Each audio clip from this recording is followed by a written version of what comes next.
তো বন্ধুরা স্বাগতম তোমাদের সবাইকে আরও একটা নতুন ভিডিওর মধ্যে। আর এই ভিডিওর মধ্যে আমি নারুতো নিয়ে ভিডিও বানাইতাছি না, কারণ হইতাছে আমার চ্যানেলের মধ্যে অলরেডি 3টার বেশি স্ট্রাইক চলে আইছে।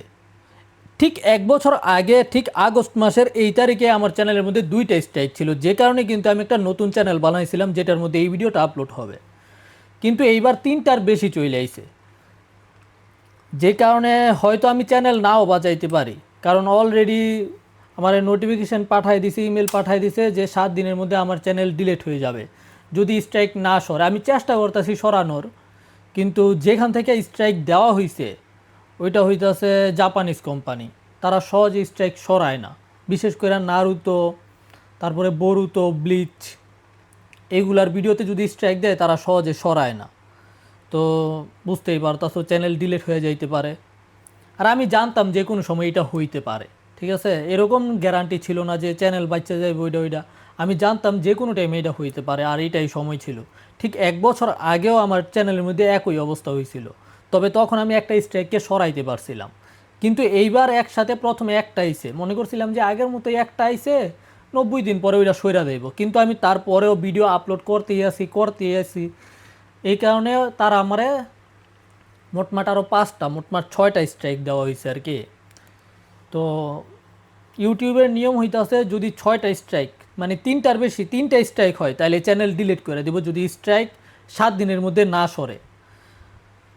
তো আমার চ্যানেল হয়ে যাবে ডিলিট। তবে আমি তো হার মানার মতো ব্যক্তি না, ঠিক আছে। এখন হয়তো মাথার মধ্যে একটু টেনশন আছে, কিছু বুঝতে পারতাছি না কী করবো, তবে আমি হার মানবো না, যে কোনো একটা না একটা কিছু করব। তো তোমরা এক কাজ করো, আমার ফেসবুকে ফলো করো, টিকটকে ফলো করো, পরের ভিডিও হয়তো ফেসবুকেই আসতে পারে। তোমরা যদি মোটামুটি 30-40 হাজার ফলোয়ার দিতে পারো আমার ফেসবুকের মধ্যে, তাহলে আমি সেখানেই পরের ভিডিওগুলো আপলোড করব। হয়তো একটু বেশি ট্রান্সফরমেটিভ হবে, আর কিছু করার নাই। এটা সব কন্ট্রোল হইতেছে ওদের উপরে। ওদের যারে চোখে পড়ে তারে স্ট্রাইক মারে। তো আমারটা যে কোনোভাবে চোখে পড়ছে, ঠিক আছে। হয়তো ওরা আগে থেকে আমার চ্যানেলকে লিস্ট করে রাখছিল, কারণ এর আগেও একবার স্ট্রাইক দিয়া তুইলা নিছিল, বেশি দিন হয়নি, এটা 3-4 মাস আগে একবার স্ট্রাইক দেওয়ার পরে 3-4 দিন পরে আবার ওটা তুইলা নিছে নিজে থেকেই। তো এবার হয়তো আর ছাড় দিতে চায় নাই, যে পরে আমরা একবার স্ট্রাইক দিয়ে তুইলা নিলাম, ওয়ার্নিং হিসেবে দিলাম, কিন্তু তারপরেও আমাদের নারুতোর ভিডিও একের পর এক আপলোড করতেছে, এক্সপ্লেন করি আর যেটাই করি। আমি তো ওদের মেটেরিয়াল ব্যবহার করতেছি, তাই না, আমি তো ওদের স্ক্রিনশট তারপর ছোট ছোট ক্লিপ যেভাবে হোক ব্যবহার করতেছি। তো জাপানের নিয়ম হইতাছে ফেয়ার ইউজের অন্যরকম, আমেরিকারটাই অন্যরকম। আর জাপানের ওরা কি আমেরিকার ফেয়ার ইউজের নিয়ম মানতে চায় না। আমেরিকার ফেয়ার ইউজ আওতায় পড়ে, আমার ভিডিওগুলো আমেরিকার ফেয়ার ইউজের আওতায় পড়ে, কারণ আমার ফেস ক্যাম ছিল, ভয়েস ওভার ছিল, আমি এখানে নিজের অপিনিয়ন দিছি, তার সাথে এক্সপ্লেন করছি, ক্রিটিসিজম ছিল, রিয়াকশন ছিল। কিন্তু জাপানের কোম্পানিগুলো এগুলো মানতে চায় না। তো এখন যদি স্ট্রাইক সরে তাহলে তোমরা ভিডিও পাইতে পারো ইউটিউবের মধ্যে, আমারও পাইতে পারো। যদি স্ট্রাইক না সরে তাহলে প্রথম চ্যানেলের সাথে সাথে দ্বিতীয় চ্যানেল, তৃতীয় চ্যানেল, সবগুলো চলে যাইব। কোনো চ্যানেল আমি বাঁচাইতে পারতাম না, কারণ এগুলো একটার সাথে আরেকটা অলরেডি লিঙ্ক আছে। তো সব চ্যানেল চলে যাইব। তোমরা চাইলে আমার ফেসবুকে ফলো করতে পারো, আমি ফেসবুকে আবার ভিডিও দেওয়া শুরু করবো, যে কোনো সময় থেকে শুরু করতে পারি ফেসবুকে আর টিকটকে, বিশেষ করে ফেসবুকেই দেওয়ার সম্ভাবনা বেশি। তো আমি ফেসবুকের লিঙ্ক পিন কমেন্টে তার সাথে সাথে ভিডিওর ডিসক্রিপশনে দিয়ে রাখতেছি। তোমরা আমার ফেসবুকের পেজকে ফলো করে রাখো, অবশ্যই সেখানে তোমরা পরে থেকে ভিডিও পাইবা। হয়তো 5-6 দিন পরে, অথবা 1 সপ্তাহ পরে, হয়তো 20 দিন পরে, অথবা এই পুরা মাস পরে, যদি মোটামুটি একটা ফলোয়ার করতে পারো। যেমন এখন মনে হয় 2000-এর মতো ফলোয়ার আছে, কারণ আমি ফেসবুকে তত বেশি অ্যাক্টিভ ছিলাম না।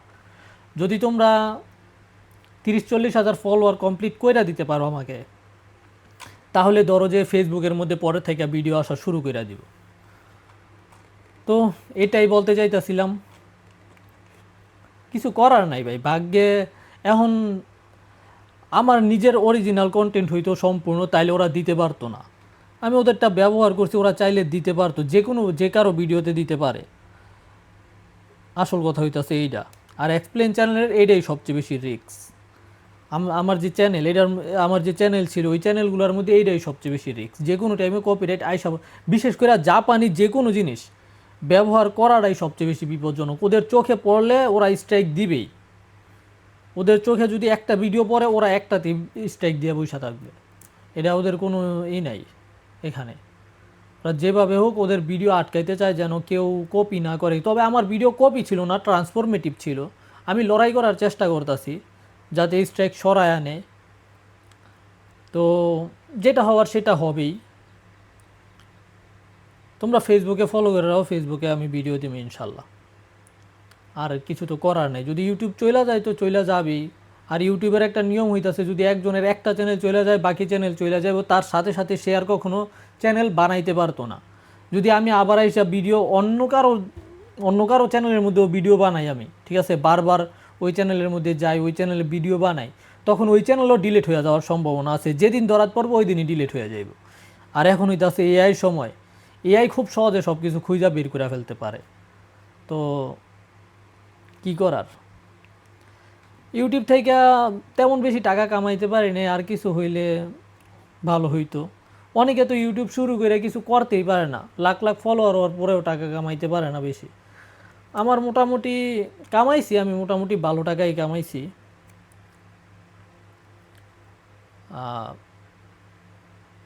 এখন কিছু করার নাই ভাই, এখন এরই চলতে হইবে, এইভাবেই চলতে হইব। কারণ নিয়ম কারণ যেরকম ওই রকমই।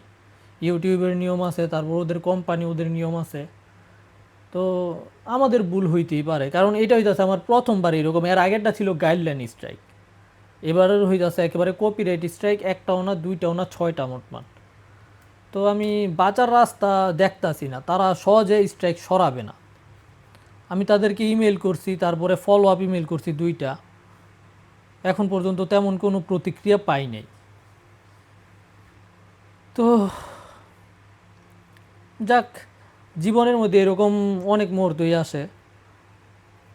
এক দিক দিয়ে রাস্তা বন্ধ হইলে আরও 10 দিক দিয়ে রাস্তা খোলা খোলা পাওয়া যায়। হয়তো ইউটিউব বন্ধ হয়ে গেলে ফেসবুকে যাবো, টিকটকে হইতে পারে, অথবা আমি কোনো ব্যবসা করতে পারি। এখন তো বিদেশে আছি, এখানে তো কাজ করতেছি। যদি দেশেও চলে যায় যে কোনো একটা কিছু করতে পারবো আর কি। এটাই হয়ে যাচ্ছে আসল কথা। হয়তো ইউটিউবে নাও থাকতে পারি আর, কারণ ইউটিউবের যে পলিসি হিসাবে ইউটিউব আমাকে ব্যান করে দিবে এক হিসেবে যদি চ্যানেল টার্মিনেট হয়। আর কি, এখন কিছু করার নাই ভাই, কারণ এটাই হয়ে যাচ্ছে বাস্তবতা। এরকম ভিডিওতে যে কোনো সময় স্ট্রাইক চলে আসতে পারে। তোমার হয়তো কেউ একটা দেয়, কেউ 2টা দেয়, কেউ কোনো সময় 3টাও হয়ে যায়। 3টা হইলে তো চ্যানেল শেষই, মানে যদি স্ট্রাইক না সরাইতে পারি। এখন আমার হয়ে যাচ্ছে 6টা, যে কারণে একটু বেশি রিস্ক আর কি। তো আর 3-4 দিন সময় আছে, আমার যে বড় চ্যানেল ওইটা ডিলিট হয়ে যাবে। আমি নাম বলতেছি না, তোমরা জানোই।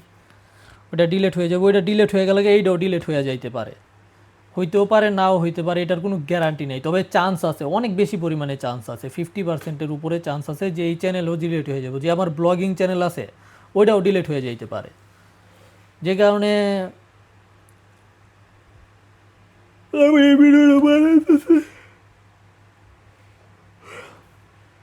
যে কারণে আমি এই ভিডিওটা বানায় তোমাদেরকে বলতেছি, তোমরা যদি আমার ভিডিও দেখতে চাও, আমার ভিডিও এনজয় করো, তাহলে আমাকে ফেসবুকে ফলো করো। যদি সেখানে মোটামুটি একটা ফলোয়ার হয়, ঠিক আছে, তাহলে আমি সেখানে আবার রেগুলার ভিডিও দেওয়া শুরু করবো যেভাবে ইউটিউবে দিতাম। ঠিক আছে, গুড বাই। হয়তো দেখা হইতেও পারে, নাও হইতে পারে। খোদা হাফেজ। আর যদি ইউটিউব চ্যানেল ঠিক হয় তাহলে তো আমাকে দেখবা ইউটিউবের মধ্যেই। যদি না ঠিক হয় তাহলে আমাকে দেখতে হলে তোমাদের ফেসবুকে যাওয়া লাগবে। আর এই ভিডিওটাকে শেয়ার করে দাও, চাইলে ডাউনলোড করে তোমরা তোমাদের চ্যানেলে আপলোড করো অথবা ফেসবুকে আপলোড করো। আর কি, শেয়ার করে দাও তোমাদের ইমুতে, যারা যারা এনিমে দেখে তাদের সবার কাছে শেয়ার করে দাও। এটাই বলবো আর কি। আমিও ইউটিউবে থেকে তেমন বেশি পাই নাই, সাহায্য পাই নাই।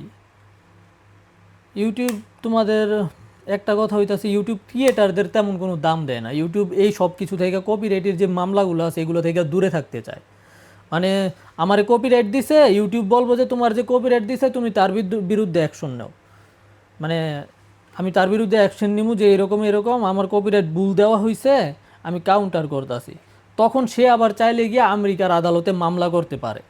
ঠিক আছে, যদি তার মনে হয় যে আমি আসলেই তাদের ভায়োলেশন করছি, সে আমেরিকার আদালতে মামলা করতে পারে। তখন যদি আমি আমেরিকার আদালতে না যাই, তাহলে এমনি তো আমার চ্যানেল ডিলিট হয়ে যাইব। এটাই হইতাছে আসল কথা আর কি। তো ঠিক আছে, ফেসবুকে ফলো করো, টিকটকে ফলো করো, সেখানেই পরে থেকে ভিডিও আসতে পারে। Good bye.